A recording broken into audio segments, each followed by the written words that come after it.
Hello વિદ્યાર્થી મિત્રો, કેમ છો બધા? મજામાં ને? મારી આ યુટ્યુબ ચેનલમાં આપ સૌનું સ્વાગત છે. આજે આપણે જોઈશું ચેપ્ટર 6 હેલો આલ્કેન અને હેલો એરિન સંયોજનો 12th સાયન્સનો. તેની અંદર આજે આપણે ટોપિક જોઈશું હેલોજન વિનિમય. એના બે પ્રકાર છે, એક છે ફિંકલસ્ટેઇન અને બીજું છે શ્વાર્ટ્ઝ. તો પહેલાં આપણે જોઈશું ફિંકલસ્ટેઇન. તેની અંદર પ્રક્રિયા આ રીતના થાય.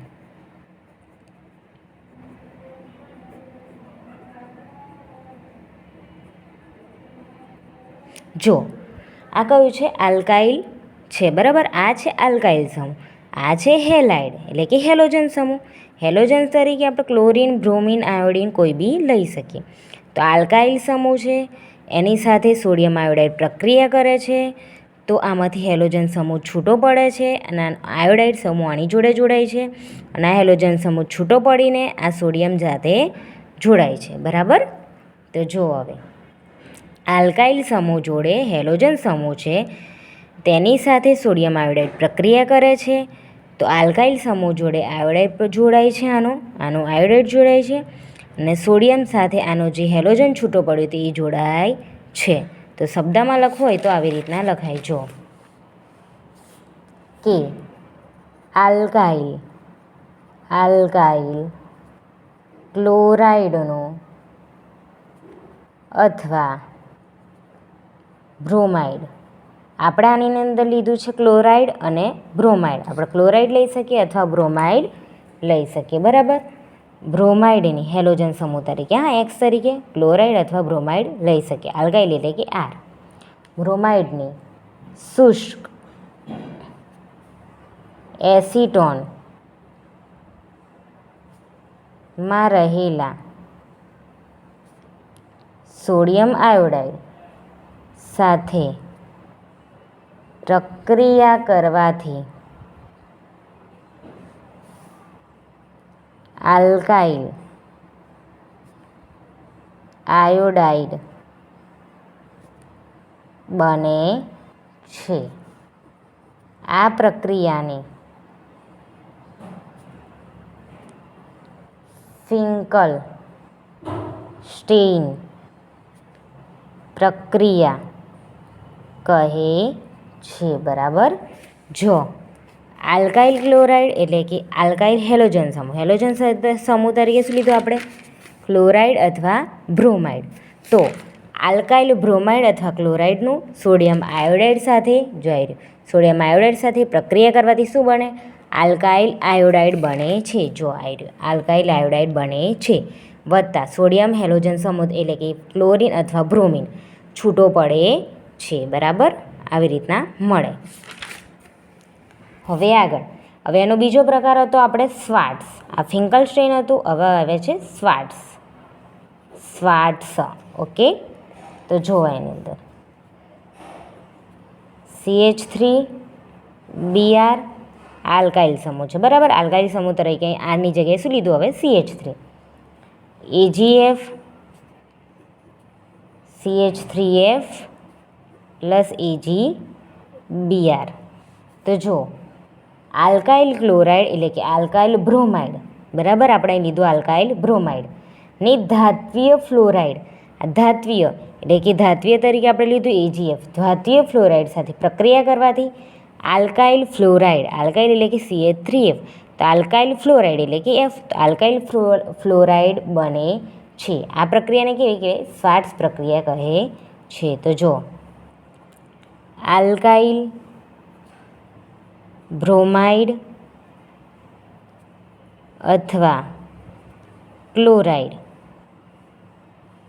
બરાબર. બ્રોમાઇડ અથવા ક્લોરાઇડ લઈ શકીએ. તો આપણે લીધું બ્રોમાઇડ.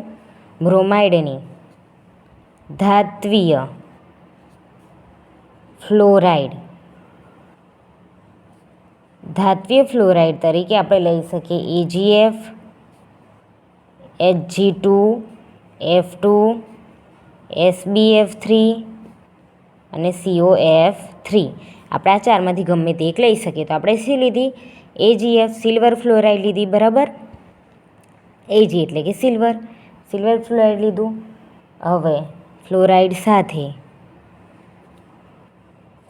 પ્રક્રિયા કરવાથી આલ્કાઇલ ફ્લોરાઇડ RF બને છે. આ પ્રક્રિયાને શ્વાર્ટ્ઝ કહેવાય છે. બરાબર.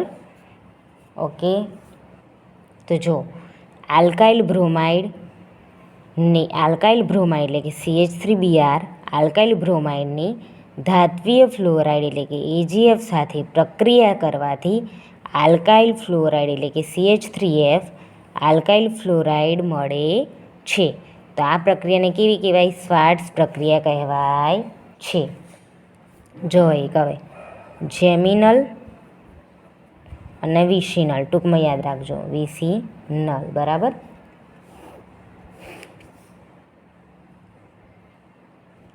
XX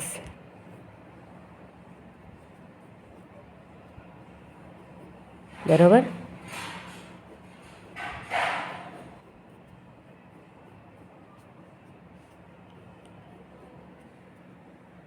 ઓકે, જો હવે જે એક કાર્બન પરમાણુ પર 2 હેલોજન પરમાણુ જોડાયેલા હોય તો તેને જેમિનલ કહેવાય. પછી બીજું, પાસેના કાર્બન પર હેલોજન જોડાયેલા હોય તો તેને વિસિનલ હેલાઇડ કહેવાય છે. બરાબર. એક જ કાર્બન પર 2 હેલોજન સમૂહ આવેલા હોય તો તેને જેમિનલ કહેવાય. પાસેના કાર્બન પર 2 હેલોજન સમૂહ આવેલા હોય તો તેને કહેવાય વિસિનલ. ઓકે, એક જ કાર્બન પર 2 હેલોજન સમૂહ જોડાયેલા હોય આવી રીતના તો એને કહેવાય જેમિનલ. પાસેના બંને કાર્બન પર 2 હેલોજન સમૂહ આવેલા હોય તો તેને કહેવાય વિસિનલ. ઓકે, જો આપણે આજે આ જોયું.